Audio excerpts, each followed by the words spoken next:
E aí, galera, mais uma resenha, né? Mais um livro. E dessa feita, esse livro aqui maravilhoso, que tem por título Libras, Aspectos Fundamentais, né? Esse livro, ele foi escrito por vários autores. Os autores aqui para vocês verem: a Cristina, a Lara e a Vanessa. Então é um livro que é um livro texto da faculdade, e todas as faculdades hoje, todas as licenciaturas, né, que é a formação ou pedagogias para professor, tem a obrigatoriedade da matéria de Libras, né? Não dá para você sair fluente, né? Pagando essa matéria, não dá para você se tornar um intérprete de Libras, por exemplo. Mas dá para você aprender bastante com relação a essa temática, a temática da Libras, né?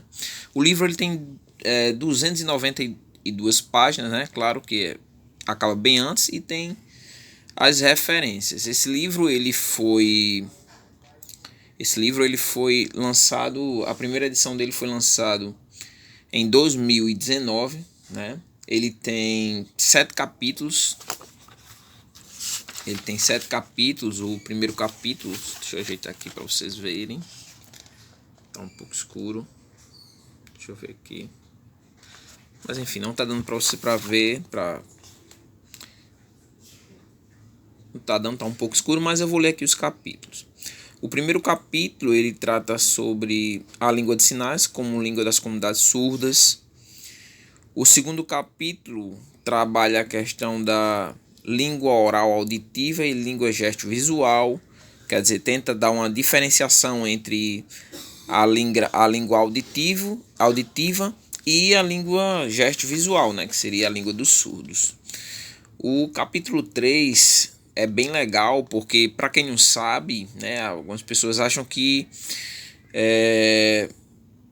o surdo, né, a pessoa que é surda, ela que fica fazendo lá a linguagem de sinais, ela ali tá fazendo algo igual como se fosse um maluco, ou doido, ou que ali é algo desordenado. Mas estudando esse livro você vai perceber que a Libras, né, como é considerado língua brasileira de sinais, ela é composta de uma gramática, como o português. Claro que não na mesma referência, claro que não pode ser considerada da mesma forma, assim, porque são línguas diferentes. Mas, por exemplo, na língua brasileira de sinais, nós temos desde a fonologia, a morfologia, como na gramática português, a questão da semântica, da sintática, da pragmática. Então esse capítulo 3 ele trabalha a questão mesmo da gramática em si, da linguística da Libras, né? O capítulo 4 ele trabalha a estrutura da Libras e expressões de conceitos. É bem interessante porque não é somente o sinal por sinal. Deixa eu fechar aqui para ficar mais legal. Você ficar vendo a capa enquanto eu trago isso. Não é só a questão do sinal pelo sinal, assim. Na Libras, na linguagem brasileira de sinais, existe o corpo como um todo faz parte da linguagem. Então, assim, a expressão do rosto, aonde é feito o gesto, aonde você coloca a mão, se de um lado do rosto, se de outro lado do rosto, se no peito, a questão mesmo do rosto em si, a face,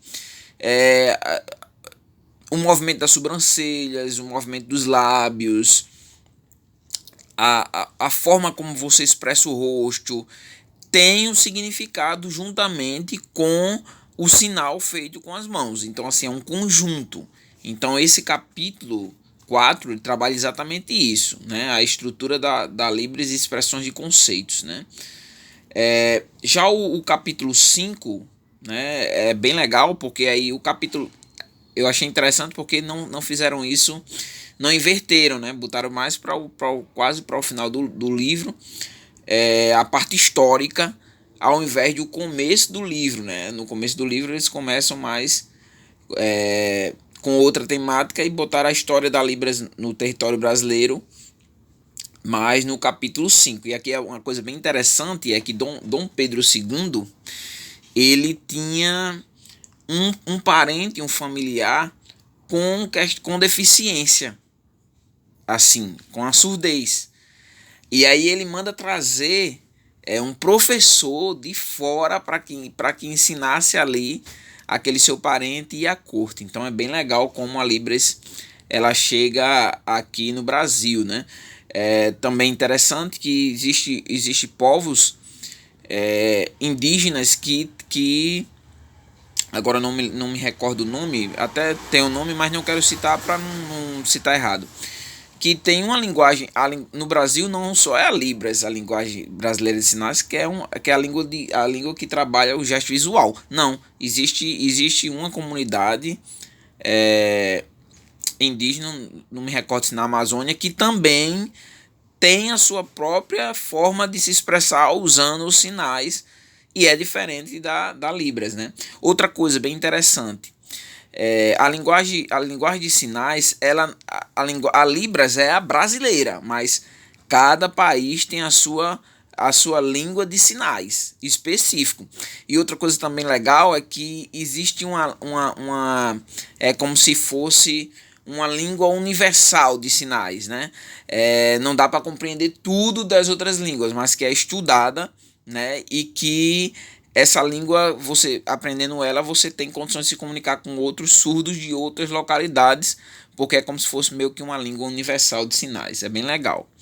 Outra coisa também que nós podemos ver e analisar é que, por exemplo, os cegos, né? Nós conhecemos os cegos, e nós sabemos que os cegos ele tem o braille, mas tem os surdos cegos que eles também se comunicam com a língua de sinais. E aí você pode questionar assim, mas como é que eles se comunicam com a língua de sinais se a língua de sinais para ser manifesta é preciso que haja um visual, é preciso que a outra pessoa que vai entender a língua de sinais, que ela veja.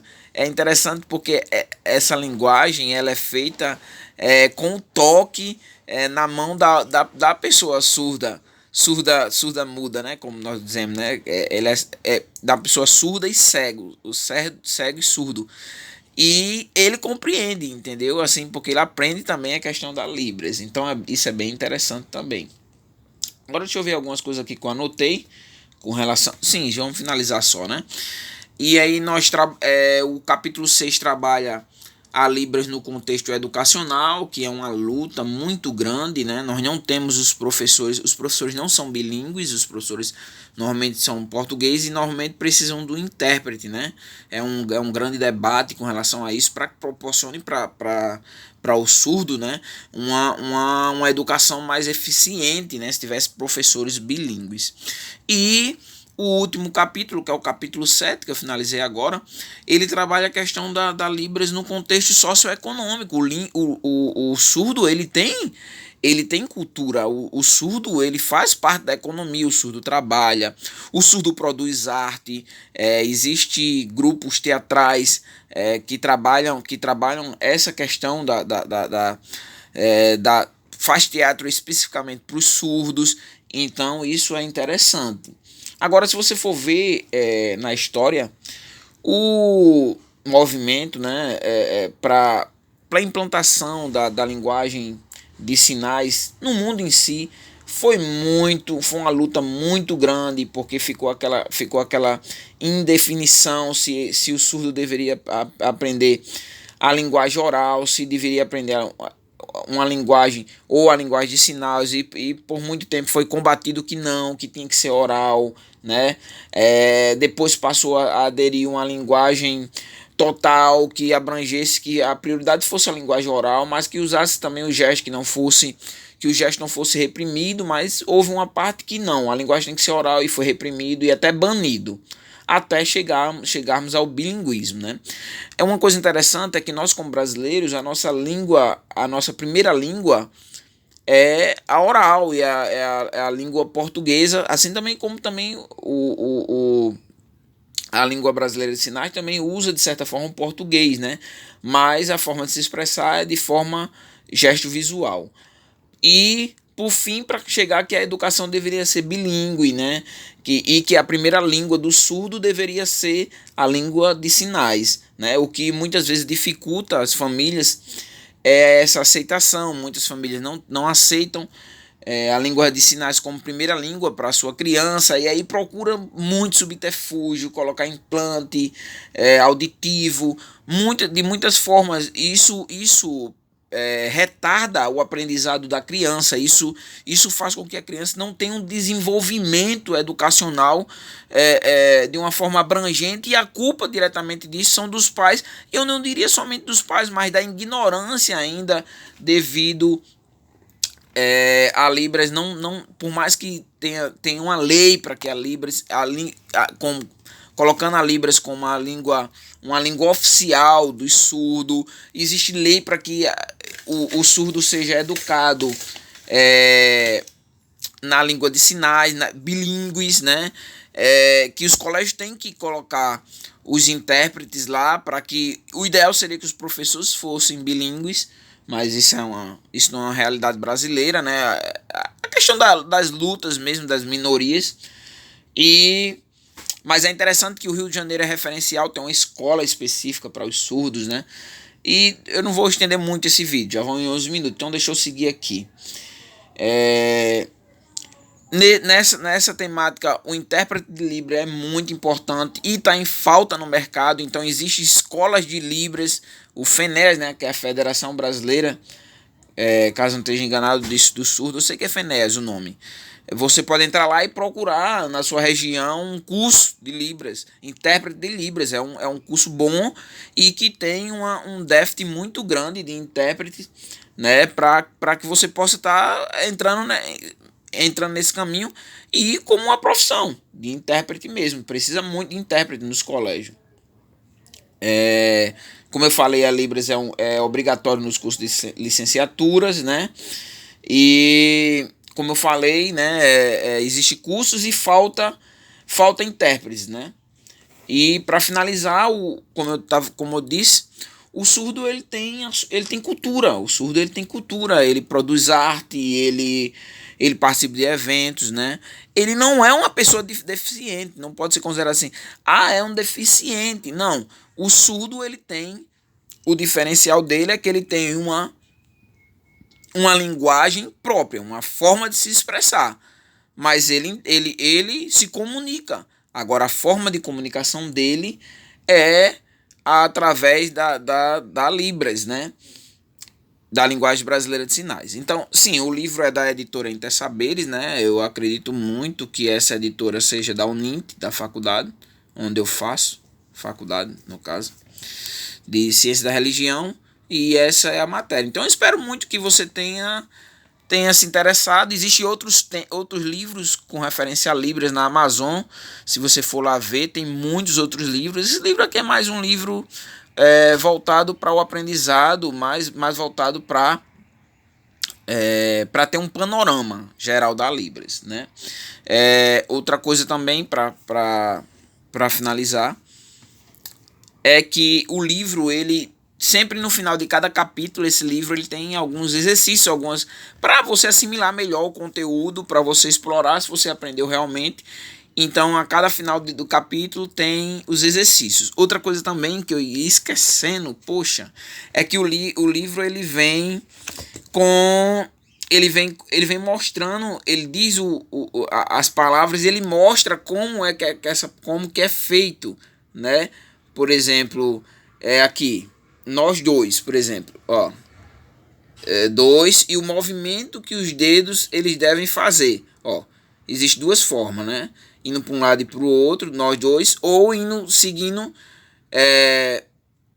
da direita para a esquerda com o dois. Então, é bem legal isso.